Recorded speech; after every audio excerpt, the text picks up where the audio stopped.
नमस्कार। बीपीएससी के तहत बिहार में एक बहुत बड़ी वैकेंसी है और इस वैकेंसी का जो नाम है नगर विभाग आवास विभाग। इसमें जो टोटल सैलरी मिलने वाला है कम से कम 1.5 लाख के आसपास में आपका ये सैलरी मिलने वाला है। ठीक है, इसमें कुल पोस्ट जो है 35 है, बहुत कम सीट है, लेकिन आपको छोड़ना नहीं है। बस यदि आपके पास इसका योग्यता है तो जल्दी से भर दीजिए। इसका जो फॉर्म भरना ये वेबसाइट है, इस वेबसाइट से आकर आपको फॉर्म भरना है। और रही सबसे खास बात तो इसमें आरक्षित वर्ग के लिए 14 सीट है, आर्थिक रूप से कमजोर के लिए 3 है, अनुसूचित जाति के लिए 6 है और अनुसूचित जनजाति के लिए 1 है। पिछड़ा वर्ग के लिए कितना है भाई? 6 है। इसी तरीके से पिछड़ा वर्ग के लिए 4 है। ये जो बताए थे इससे पहले अत्यंत पिछड़ा वर्ग के लिए था। ठीक है, पिछड़े वर्ग की महिला के लिए कितना है? 1 है। टोटल मिलाकर कितना है? 35। ठीक है, और इसमें अलग से 11 सीट है महिलाओं के लिए, अलग अलग अपना है, देख लीजिएगा। ठीक है, ये भी सीट है आपका स्वतंत्रता सेनानी के लिए, और जो दृष्टिबधिर है उनके लिए भी, अंधे लोगों के लिए भी 1 सीट है। ठीक है, और यदि इसमें देखेंगे ध्यान से तो इसमें जो लेवल मिलने वाला है पेमेंट का, वो लेवल 9 का पेमेंट मिलेगा, यानी कम से कम 1.5 लाख के से ऊपर आपका इसमें सैलरी आती है। ठीक है, इस फॉर्म को भरने के लिए जो भी एजुकेशन होना चाहिए आपके पास, कम से कम आपको ग्रेजुएशन होना चाहिए। और ग्रेजुएशन किस चीज़ से होना चाहिए? तो टाउन प्लानिंग से होना चाहिए, या रीजनल या अर्बन प्लानिंग, सिटी प्लानिंग या कंट्री प्लानिंग। इसके साथ साथ में ट्रांसपोर्ट प्लानिंग है, हाउसिंग है या इन्वायरमेंटल प्लानिंग है। यदि आप इन सारे चीज़ों से ग्रेजुएट किए हैं या इसे समकक्ष कोई योग्यता है तो आप इस फॉर्म को भरिए। ठीक है, ध्यान से सुनिए। इसमें जो एज की बात करेंगे तो एज न्यूनतम कितना? 21 वर्ष है, मैक्सिमम 37 वर्ष है। ये जो हम बताए हैं ये अनारक्षित के लिए है, यानी कि यूआर कैटेगरी के लिए है। ठीक है, अब अत्यंत पिछड़ा वर्ग के लिए पुरुष हो चाहे महिला के लिए कितना है? 40 वर्ष है, और अनुसूचित जाति और जनजाति के लिए 42 वर्ष यानी कि 42 वर्ष है। और आगे यदि आप देखेंगे ध्यान से तो इसमें जो भी परीक्षा होगा मात्र और मात्र 1 परीक्षा होगा। ठीक है, 1 परीक्षा होगा और इसमें कोई भी निगेटिव मार्किंग नहीं होगा। इसमें जो भी मतलब 2 घंटे का पेपर होगा, कुल 125 प्रश्न होंगे और पूर्णांक भी 125 नंबर का होगा, यानी 125 प्रश्न तो 125 अंक आपको मिलेगा उसमें। ठीक है, अब देखिए गलत उत्तर के लिए 1 भी अंक कटौती नहीं किया जाएगा, यानी कि नो निगेटिव मार्किंग है।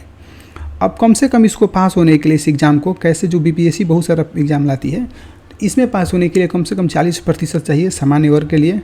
अनुसूचित मतलब पिछड़ा वर्ग के लिए कम से कम 36.5% लाने पड़ेगा पास होने के लिए।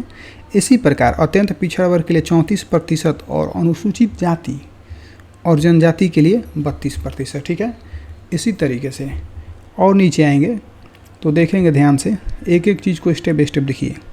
इस फॉर्म को भरने के लिए जो ज़रूरी डॉक्यूमेंट है वो क्या चाहिए? तो आपको मैट्रिक का प्रमाण पत्र होना चाहिए। इसके अलावा मैट्रिक का मार्कशीट भी आपके पास होना चाहिए, मतलब ये बोल लीजिए कि मार्कशीट और सर्टिफिकेट दोनों चाहिए। ठीक है, ग्रेजुएशन का भी चाहिए। ठीक है, इसके अलावा मैंने जो भी आपके पास सर्टिफिकेट है उसका आपको मतलब ये बोल सकते हैं कि मार्कशीट और सर्टिफिकेट दोनों चाहिए। ठीक है, पिछड़ा वर्ग के लिए जो लोग पिछड़े वर्ग से हैं वो क्रीमी लेयर प्रमाण पत्र लगा सकते हैं। अनुसूचित जाति के लिए वो भी अपना लगा सकते हैं। ठीक है, जो लोग महिला लोग हैं उन महिला के लिए पिता के यहाँ से, ठीक है, क्रीमी लेयर लगाना है, यानी कि पति के यहाँ से नहीं, जहाँ उन लोगों के पिताजी रहते हैं वहाँ से उनको प्रमाण पत्र लगाना है, क्रीमी लेयर। ठीक है, क्रीमी लेयर रहित इसको बोलिए। आगे देखेंगे एक एक चीज़ को स्टेप बाय स्टेप देखिए। इसमें जो है जिस दिन से नीतीश कुमार बोल दिए उस दिन से प्रत्येक अभ्यर्थी को मात्र 100 रुपये देना है। जो लोग इस फॉर्म को भरेंगे तो उसमें आधार नंबर नहीं यदि डालते हैं तो उनके लिए 200 रुपया देना पड़ेगा, यानी कि 100 रुपया तो देना ही है, 200 रुपया और देना पड़ेगा, तो टोटल आपका 300 रुपया हो जाएगा। लेकिन जो लोग 100 रुपया का चालान देंगे, मतलब जो आधार कार्ड में नाम अपना दर्ज करा लेंगे, जैसे आधार नंबर डाल देते हैं, तो 100 रुपया तो लगेगा। इसके लिए बैंक का चार्ज भी लगेगा। कुल मिलाकर ये समझिए कि 150 से नीचे में ही, मतलब 119-20 रुपये में आपका काम हो जाएगा। ऑनलाइन आवेदन की जो तिथि है 28 तारीख से ही शुरू हो जाएगी और अगले महीने में 22 तारीख तक की जाएगी।